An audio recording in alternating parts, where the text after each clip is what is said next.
Hi guys, Yeb McGann, and welcome back to another episode of There I Read It, where I'm going over the Harry Potter books chapter by chapter for the first time ever in my life. And today we have chapter 16, Professor Trelawney's Prediction. Yes, that's it. I just looked it up before I started and it already fell out of my head. So there's a lot of interesting things going on in this chapter, so let's just jump on into my notes and find out what's up. And as always, my notes might not be anything particularly important. They're just things that I thought caught my eye as I was reading through. So everybody in Hogwarts now has summer-itis. It's setting in really badly, and there's mention of a giant squid in the lake, which this is the first time I've ever heard about this. And I have heard from people in the comments that I might have abridged or edited books. So has that been a thing before and I just missed it? Because I don't ever remember hearing about a giant squid. That sounds like something that would pique my interest. I want to know more about him. What is his name? Who are his people? Especially since squids do not tend to be freshwater creatures in my understanding, and a lake is a fresh body of water. And it mentions that Fred and George are about to take the owls, which are the ordinary wizarding levels. It's an exam. And Percy has got to take the newts, which is the highest test available at Hogwarts. That stands for Nastily Exhausting Wizarding Test. And I kind of wonder, is that a nickname that the students gave the newts, or is that officially what the ministry calls that? Because if so, I'm starting to think that Cornelius Fudge and the others in the Ministry of Magic are a bunch of 8-year-olds. It does kind of work though when you think about Arthur Weasley and his enthusiasm for everything. But the kids get word that Buckbeak's appeal is actually going to happen on the 6th at Hogwarts, which is the same day as the final day of final exams, and apparently an executioner is coming to the appeal. So Harry, Ron, and Hermione rightfully put together, as do I from that sort of statement, this isn't really going to be an appeal, it's just a formality before they chop off his head. You know, it wouldn't really be a good sign if you have a criminal trial and they're like, oh yeah, and by the way, there's going to be an electric chair behind the judge's table just plugged in and ready to go. It doesn't really bode well that you're getting a fair trial. But as far as finals go, in Transfiguration, they had to turn a teapot into a tortoise, which I'm really starting to wonder now, and people may have already said this in the comments because I know I've mentioned Transfiguration a lot in particular for this book, but is that or is that not what McGonagall does when she is turning herself into a cat? Because every time Transfiguration is actually mentioned as a class, it's like, oh, you're turning this object into that object, or you're taking something inanimate and making it alive, not really turning yourself into other things. So I don't know if that's maybe advanced transfiguration or what exactly that would mean, but yeah, I'm starting to second guess myself there. Then in Charms, their final was about the cheering charm, which Harry does too well, and he does it to Ron, who cannot simmer down for at least an hour, which of course means that Ron can't do his cheering charm, so that just makes Ron's test day an hour longer because, you know, that's what everybody wants on their finals week. And in Care of Magical Creatures, their final exam was to keep a flobberworm alive for 1 hour, which doesn't really sound like much, and apparently it wasn't because the kids say that was the easiest test that they've ever had. I guess if you just leave the flobberworms to their own devices, they do just fine. And part of the lackluster nature of the Care of Magical Creatures exam is because Hagrid is just so brokenhearted about Buckbeak. Like, he can't function, he's just lost his will to teach. And I'm sure the other half of that is that Buckbeak got into trouble because Hagrid used him as a teaching tool. So continuing to teach that class and putting other magical creatures at risk, I'm sure that's weighing heavily on Hagrid. I mean, that poor guy is such a sweetheart. He does not have the heart to see anything suffer. Then in Potions, their final exam was to make the confusing concoction. There was an astronomy final, but they didn't really say what that was about, just that it was at midnight and they had to go in the tallest tower to do it. Magical History made them do something on medieval witch hunts. Herbology was another really taxing final that everybody got sunburned necks, but they didn't really clarify what they had to do for that exam. exam. Then for Defense Against the Dark Arts, Lupin set up an obstacle course that had all sorts of crazy things going on there. I guess at the end they had to get locked into a trunk and defeat a Bogart, which Harry did with no problem, but Hermione burst out screaming, and she said that her Bogart had told her that she had failed everything. And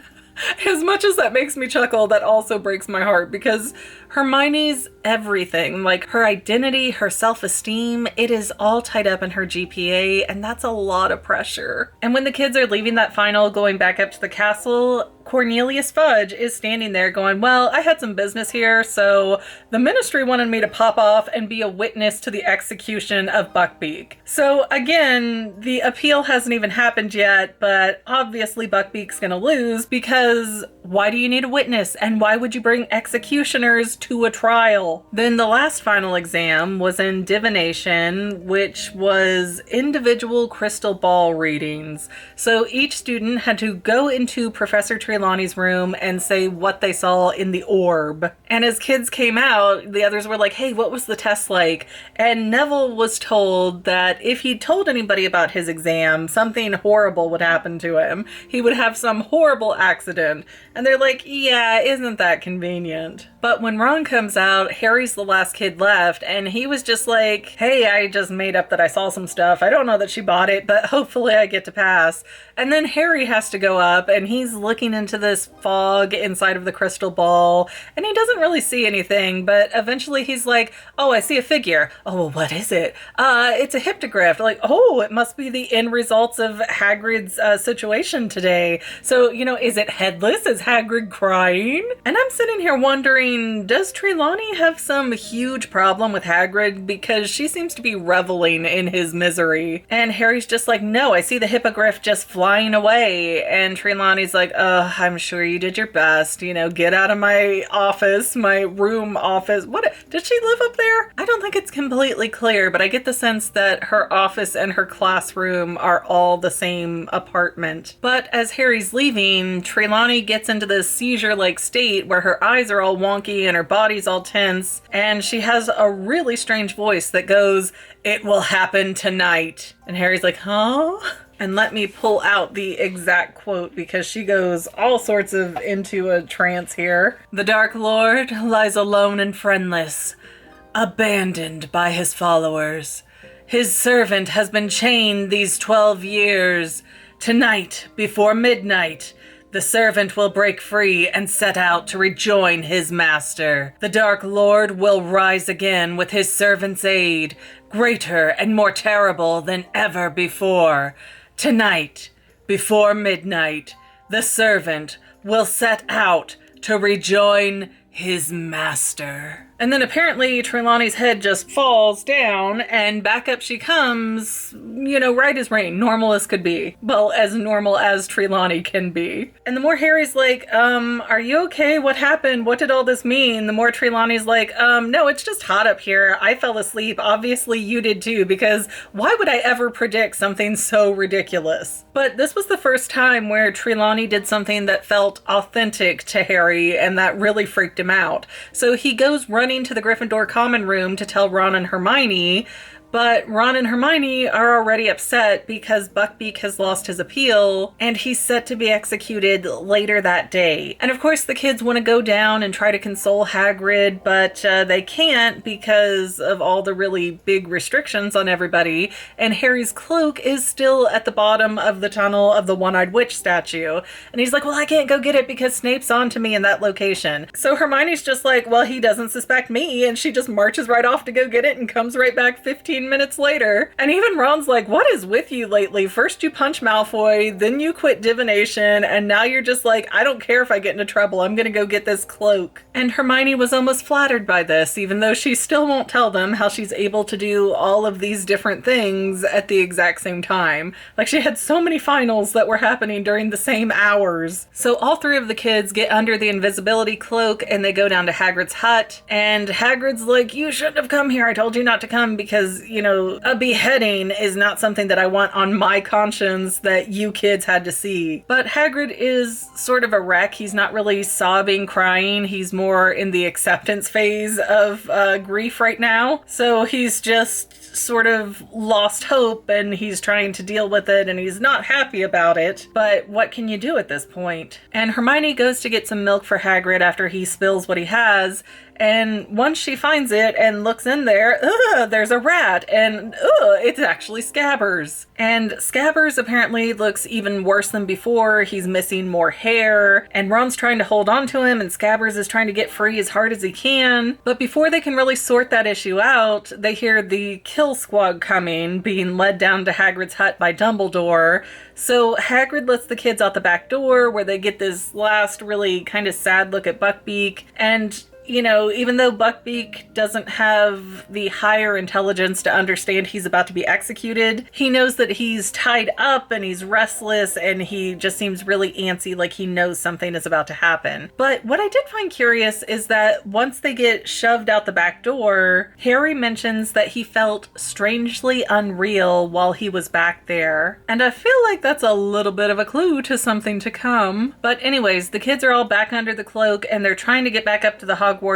tunnely area, the entryway, that's the word. And Scabbers is just freaking out all over the place, wants to get free, and the kids hear this unmistakable sound of a swish and a thud from the axe, and they know at that moment that Buckbeak is dead. So things do not seem to be good for Buckbeak right now. Although I am a little bit curious with how many chapters are left. Let's see, I think there's 22 chapters in the book. So that means we're about 6 chapters from the end, which also means now that the classes are over, we're going to have a lot that has to happen in the next few days before all the kids get sent home. And granted, I think there is a lot to still unwind here because we have the issues with the animals and Professor Lupin and Hermione's class secrets and, Hagrid dealing with Buckbeak. Oh, and of course, Sirius Black wandering around somewhere. How could I forget about that? So there's still a lot to unpack, but I don't know, it feels like 6 chapters is a lot to unpack it all in. But we'll see. Like I said before in the previous books, it felt like you got to that next to last chapter and then everything just happened. You got all the payoffs, boom, boom, boom, boom, boom. And that's okay for the size of books that they are, but it does start to get an unrealistic tint to it once you go through that so many times. So I'm hoping, this being the 3rd book, that they sort of take their time and unravel one issue after another, instead of just trying to go, okay, here's all the answers compacting into one big chapter. But we'll see how it goes, and I guess I will see you guys next week to go over how it went. Anyways, thank you guys for watching. Don't forget, I always appreciate any likes, subscribes, comments, shares, shares especially. Sharing is caring because the algorithm hates me. But other than that, thank you so much for watching, and we will see you next time, Fanily members. Bye!